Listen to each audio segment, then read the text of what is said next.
People who've been paying attention to my channel and gotten to know a bit more about me will likely remember that I don't normally gravitate towards watching comedies. It's not that I don't enjoy laughing, I just tend to prefer movies that have a very serious story.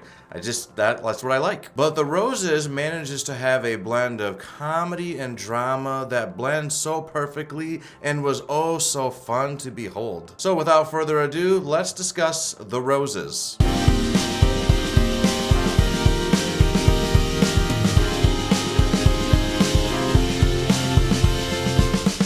How are you guys doing today? How's your week been? My week has actually been pretty fun, but one of the things I was most looking forward to about this week was seeing this movie. And do you want to know why? It's this cast. I truly do love this cast. Olivia Colman, Benedict Cumberbatch, I'm a big fan of both of these actors. Olivia, ever since I saw her as Queen Elizabeth in The Crown, and as for Benedict, it's probably not what you're thinking, okay? Because it was not Doctor Strange that put me on the map to him. I actually been watching this guy since I saw him in Sherlock, that BBC series that he was really good in. Suffice to say, looking at this cast and then also noticing that the director of this movie is Jay Roach, the brilliant man who brought us the Austin Powers movie, well, I just knew that this was a comedy that I might need to see in cinemas. The Rose has a very stacked cast. It's got Benedict Cumberbatch, Olivia Colman, Kate McKinnon, Andy Samberg, and Nuktai Gatwa. Okay, maybe it's not that stacked, but it's a cast that I really do enjoy, so that's why I called it stacked. It's stacked with actors that I truly do like. It tells the story of a married couple whose marriage has definitely seen better days. We get to see them from the beginning when they first meet all the way to when things start to fall apart.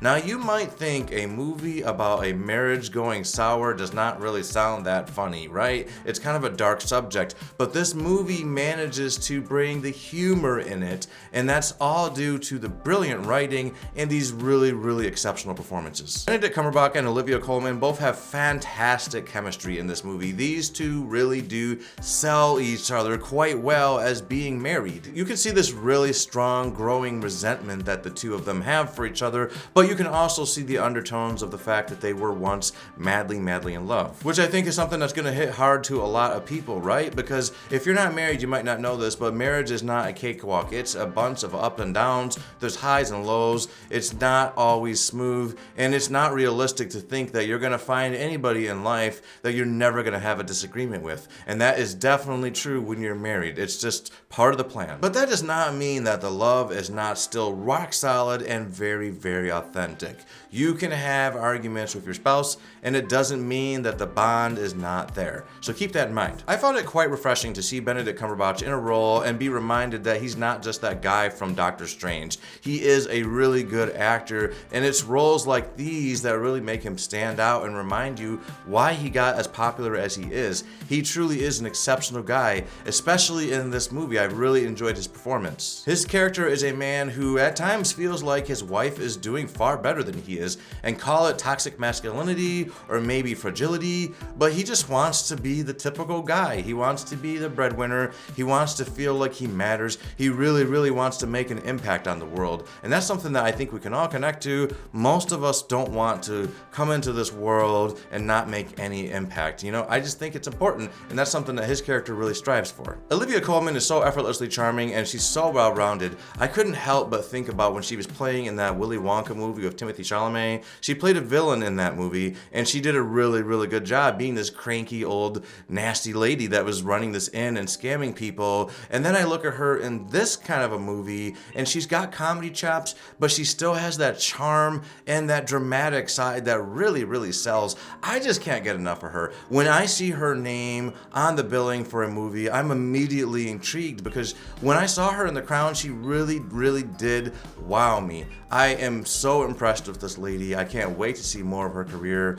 Seeing her with Benedict Cumberbatch truly did work really well for me. The supporting cast in this movie is also really excellent. Some of the best laughs that this movie has came from Kate McKinnon, which is no surprise, right? She's a former SNL alum. And also Andy Samberg, also quite fun. funny in this movie, and again, a former SNL alum. Overall, I think that Jay Roach manages to weave together a story that is funny and yet doesn't downplay the challenges of marriage. To me, this feels like a mature comedy. Sure, there is occasional silly stuff, but it's nowhere near like silly, like slapstick, like The Naked Gun. The jokes in this movie, they feel more natural, like realistic. It doesn't feel like, oh my god, we're just gonna try to throw something at the audience to make them laugh. It doesn't come off like that to me at all. It's more like realistic situations that happen to be quite funny. I spent so much of this movie with a huge smile across my face. Literally from the moment the movie started until the end credits, I was grinning ear to ear. I just totally was in love with this cast, these characters. I really appreciated how it was funny without coming off as corny.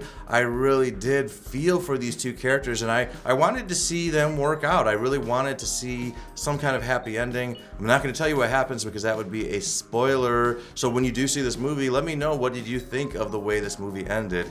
It's kind of a surprising ending, that's all I can say, but also not that surprising, I guess. I don't think you have the capacity to fix your problems. Are you actually allowed to say that? That seems unprofessional. Yes, like... For me, this movie is definitely worth a trip to the cinemas. I was so impressed with it. I don't see comedies in theaters. I just really don't do that. And seeing a second comedy this summer, because I also saw The Naked Gun, by the way, two very different types of movies. The laughs that were in this movie, probably more my style. But again, if you've just done some drugs or had a lot of drinking, something like The Naked Gun with that slapstick can also really land quite well. And it's just really a matter of taste. What are you in for at the particular day? Because Jay Roach also did make those Austin Powers movies, and we all know those movies are bonkers. So if you're someone like me who tends to hold off on seeing comedies until they are available to watch at home because you're thinking, I'd rather put my time and effort into watching a more dramatic movie on the big screen, then I'm gonna let you know this movie is worth checking out.